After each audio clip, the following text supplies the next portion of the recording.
Welcome to another edition of Yukon Farm Talks.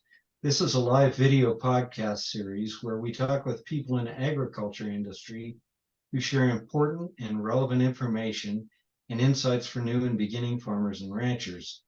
These are fairly short and focused conversations that generally last about 20 to 30 minutes. First, we ask our guests to share their story in agriculture, and then we ask them to talk about one thing that they think someone getting started in agriculture needs to know. For those of you tuning into the live Zoom feed, we hope you'll submit questions in the chat window.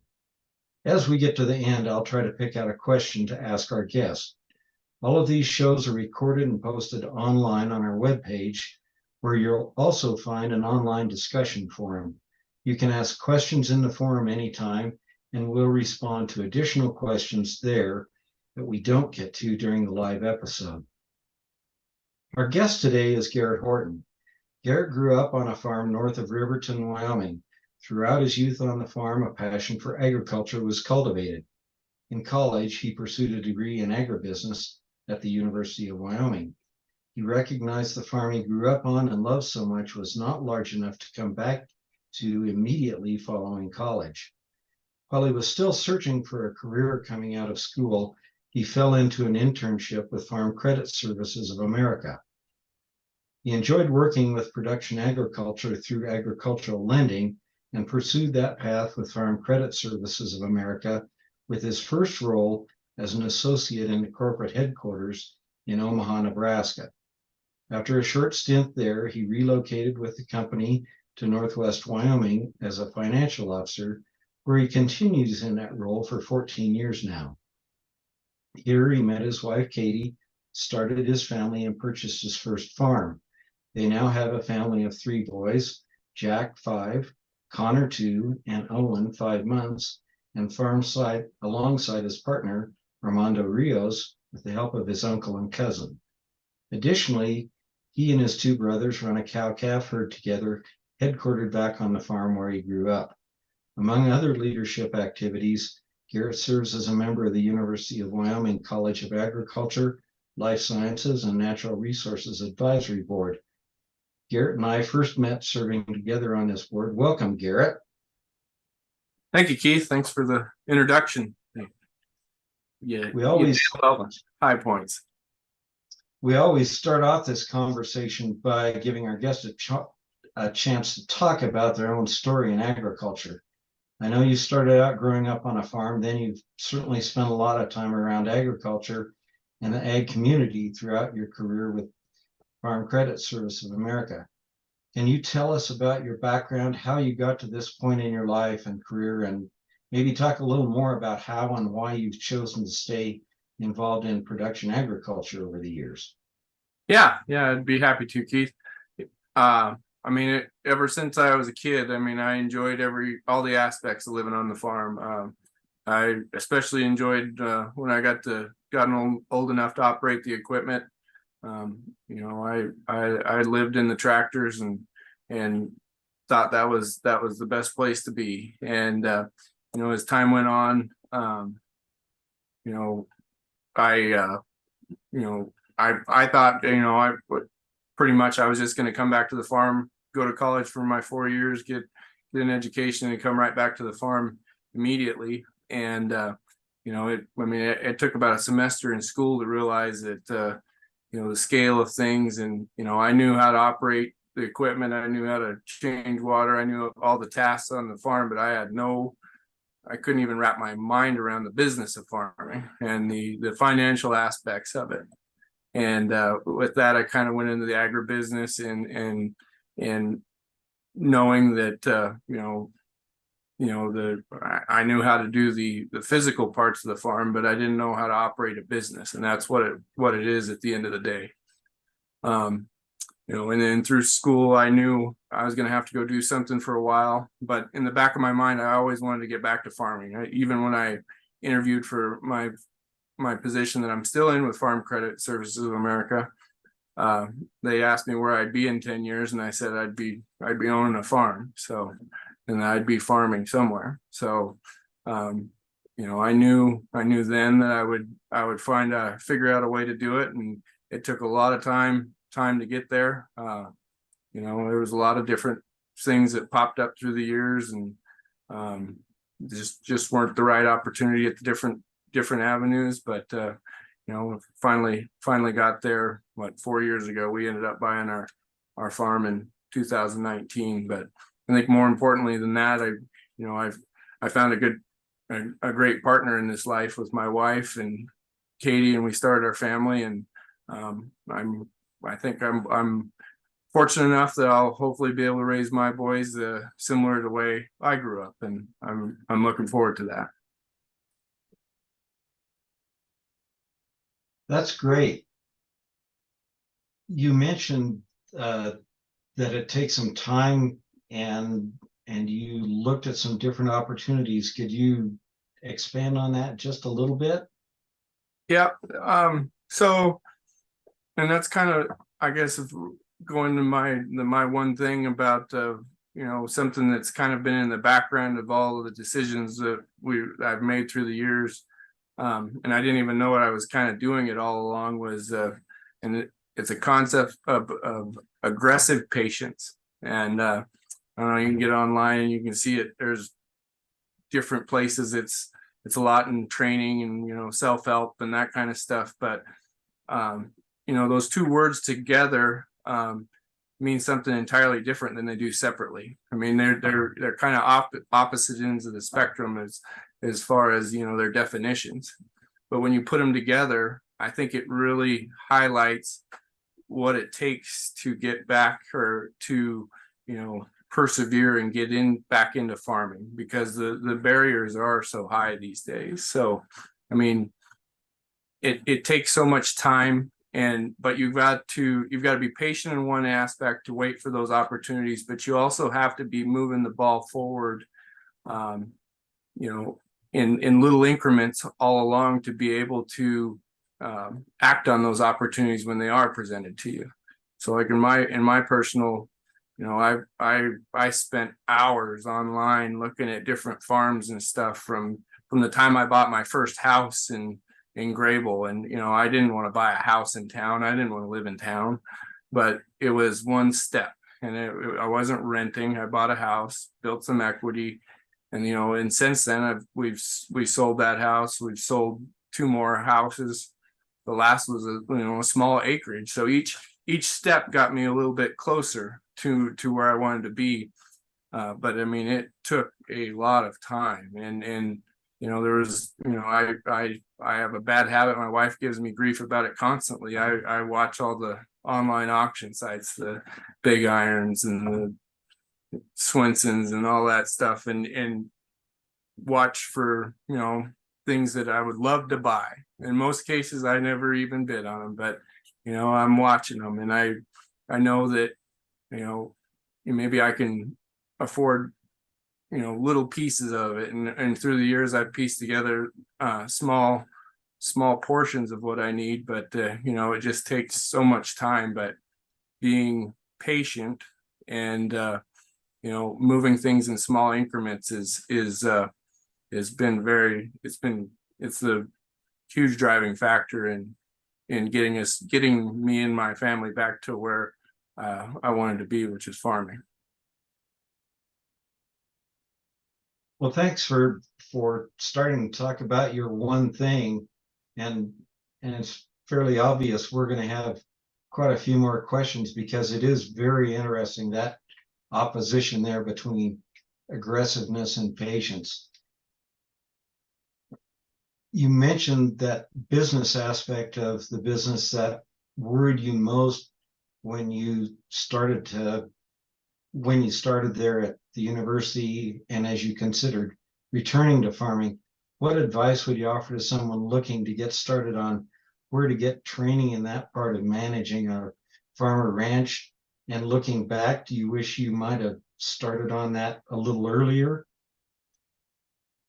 Yeah, I mean, I don't, as a kid, I don't think the only introduction I had to the business side of of agriculture would be, record books and stuff in 4-H, and that's a small piece of it, but you don't really have an appreciation at that time, or at least I didn't. And it took, not long in college and being away from the farm to know that, the business aspects of it are not overlooked, but it wasn't something we discussed. Mom and dad took care of the business piece of it. I took care of, making sure the fences were up and the corn was cultivated and the physical aspects of it. You don't, I guess, have an appreciation for the business aspect until you're exposed to it a little bit.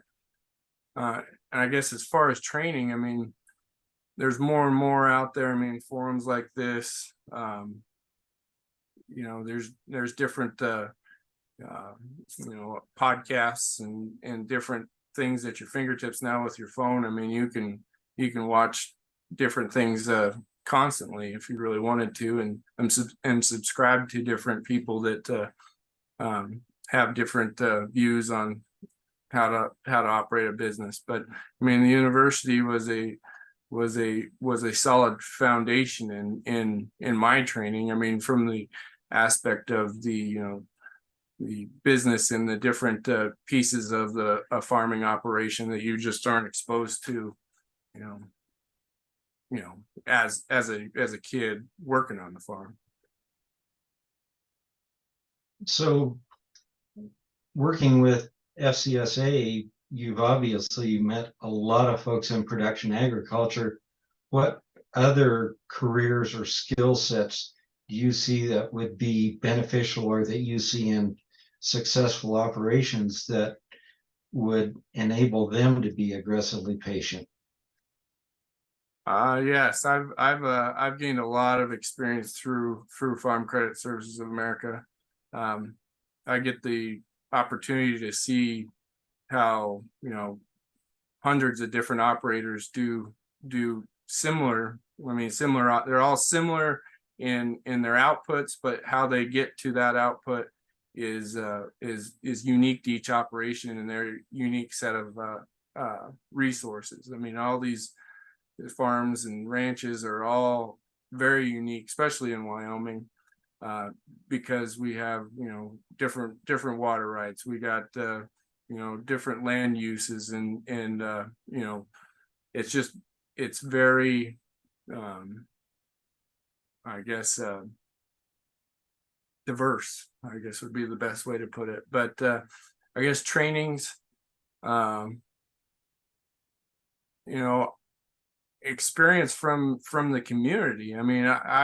I've benefited from watching my folks farm. I learned from them growing up. I spent a couple summers working for an uncle, and he's 10 miles apart from my mom and dad, and he does things a lot different than they've done. And I learned a lot in those couple summers. And then being around other young operators and stuff through Farm Credit, I took a lot of pride in working with young operators and seeing them doing the same things I'm trying to do now.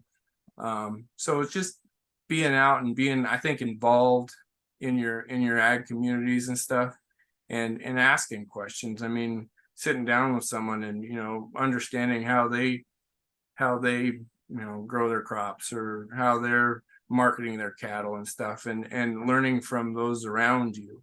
I think there's kind of a hesitation that most ag operators aren't willing to share that, but when you sit around at a kitchen table or wherever at a University of Wyoming football game and talk to any of those, an ag producer there, he's going to tell you the good and bad and what he wouldn't do and what he'll do every year, kind of thing. So I think experience from other operators is probably as much benefit as anything.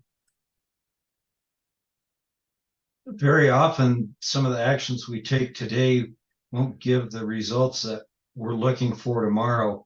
How do you recommend that someone getting started in ag sort through possible actions to identify those that are the most likely to lead to the results that they'd like to see?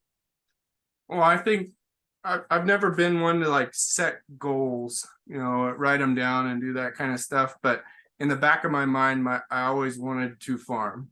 And so everything I did, leading up to it were small little steps. So I think as a starting operator, or that's what you want to do, you put that major goal way out there and know that you're working towards it. And you take steps to get there. So like coming out of college, I have a really well-paying job. The first thing you want to do is go buy a new vehicle, or that side by side, or a four-wheeler, or whatever, ATV. The fun things that you went from being a poor college kid to now I've got some money. Well, I can go afford that $60,000 pickup, or well, now it's a $90,000 pickup. But avoiding those types of things. Yeah, it feels good, but it doesn't help you build towards your ultimate goal. So, I think that's the biggest piece of it is realizing that even though you could afford some of those things, those pleasures or comforts or whatever, that you hold back and realize that you're building towards something bigger, and you maybe abstain from buying something that isn't contributing towards your goal. I think the first big purchase I bought was a backhoe that we could use back with the cattle we'd bought, and so I could write have the backhoe. It can contribute to the farm or the cattle operation at the time, because how we got started with the cows is we ended up with a pasture adjacent to my parents' farm. And so we started building up the cow herd, and we started building equity through that cow herd. And ultimately that's been able to, build some assets. We got some trucks, and we got some stuff that's built towards, that cattle herd and that operation. But then we've been able to apply it up to our farming operation as well. And you mentioned earlier acting on an opportunity when it arrives. Sometimes those are difficult to recognize. Could you elaborate on that a little bit, especially if it's not exactly the opportunity that you might have imagined, that there's some things that are a little different? It's unique to each person. In our like in my personal story, I wanted to put together a farm, right off the bat. And in a couple, we actually, we put in an offer on a little piece of grass that would have allowed us to grow our cattle herd. And we put an offer in on a farm, down the road, and we flushed those out. And after you sat down with them and really worked through the numbers and really understood, those didn't make sense at the time, but you explored them, and you took the time to look through them and see how it could work into your ultimate goal. But you weren't so, I guess, overly excited about it that you lost sight of the bigger picture. And some of those opportunities you got to let go by because they aren't the right one. And even though when you let those go by, you're still taking those baby steps towards that bigger goal, and being patient. The patience has been something else. That's probably been the toughest part of it. But in each of those instances, it didn't work out, and you recognize it wasn't going to be the right opportunity, so you walked away from it, but you knew it was the right decision.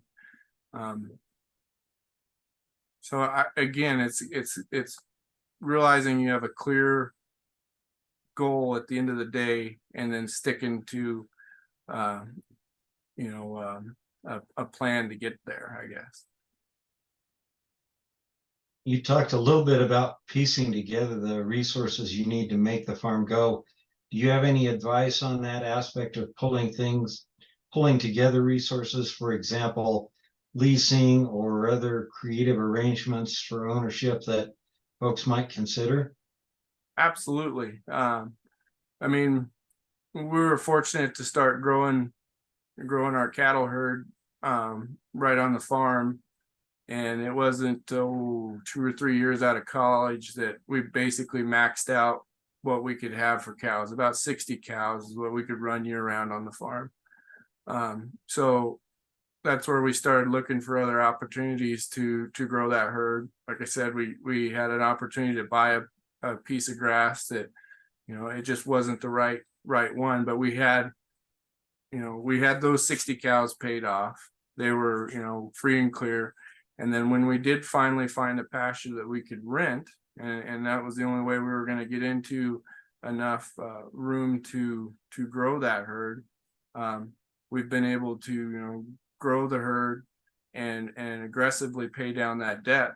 And then, I mean, ultimately, we hope to buy a ranch at some point. But we first had to get some ground to lease, and then we had to get the debt on those cows paid off to get there. So that's steps, and I mean that's taken pretty near 15 years. So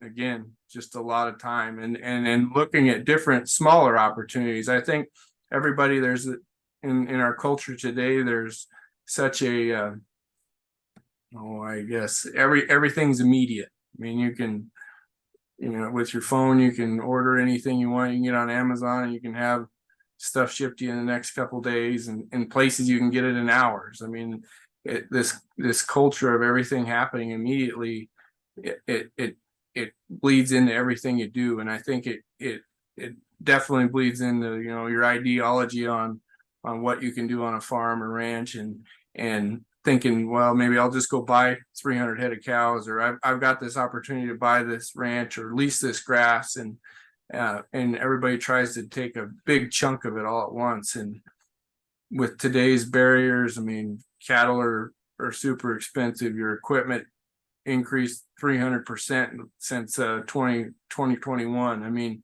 huge financial barriers. Interest rates are twice what they were 3 years ago. So, I mean, those are huge things that are going to require you to take more baby steps to get along or get through this, because there's not the, I guess, room. I mean, farm and ranches work on really tight margins anyhow. So. Well, to kind of wrap up, here's the last question that I've got. Obviously, you also work as a financial services officer with Farm Credit Service. How do you balance your professional career, farm work, and family life? And you don't need to go on for 10 minutes or anything, but it's very tricky. It's very tricky. In our case, my wife was able to step back and raise our boys. She was working full time as well, so we were both working full time. That's helped tremendously. She can help around the farm.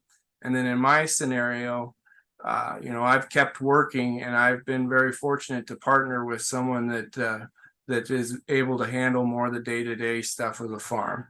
And I kind of fill in. I'm the part-time labor, the nights and weekends and whatnot. So that's how it's made it work. I can be there from a financial aspect. I can help, by injecting, my off-farm income into the overall operation, and I can take care of the paperwork and the stuff that you can do in the evenings, and you can do first thing in the morning. But I do miss out on a lot of the aspects during the day because I have a full-time job I've got to take care of. But that full-time job is what has allowed me to get back to farming. And now I just use my vacations a lot differently. My vacations use chopping corn or thrashing barley. And I guess because that's where I want to be, it's worked very well for me. But I guess that's unique to each person. Garrett, thanks so much for talking with us today. We appreciate your taking the time to share your insights and experiences for the benefit of new and beginning farmers. Absolutely. It's been a pleasure. That will do it for this episode of You Can Farm Talks. Thanks to those of you who took the time to join this live discussion and submit questions. The recording for this episode and all of our previous episodes will be posted and archived on our website and on our YouTube page. If you had any more questions, or if you're watching the recorded episode and didn't get a chance to ask those questions, please feel free to send questions via email, or even better, by adding them to the online discussion forum. We will try to respond to as many questions as we can and share the answers online. Stay tuned for more information about the next You Can Farm Talks conversation. We'll be sharing details about who our next guest will be and when the episode will take place soon. Check back on our You Can Farm website and Facebook page. Funding for this program has been provided by the USDA NIFA BFRDP program. We'd also like to thank Custom Ag Solutions, Right Risk, and especially our partners at University of Wyoming Extension. And we'd especially like to thank Garrett Horton for joining us tonight. Thanks for listening to You Can Farm Talks.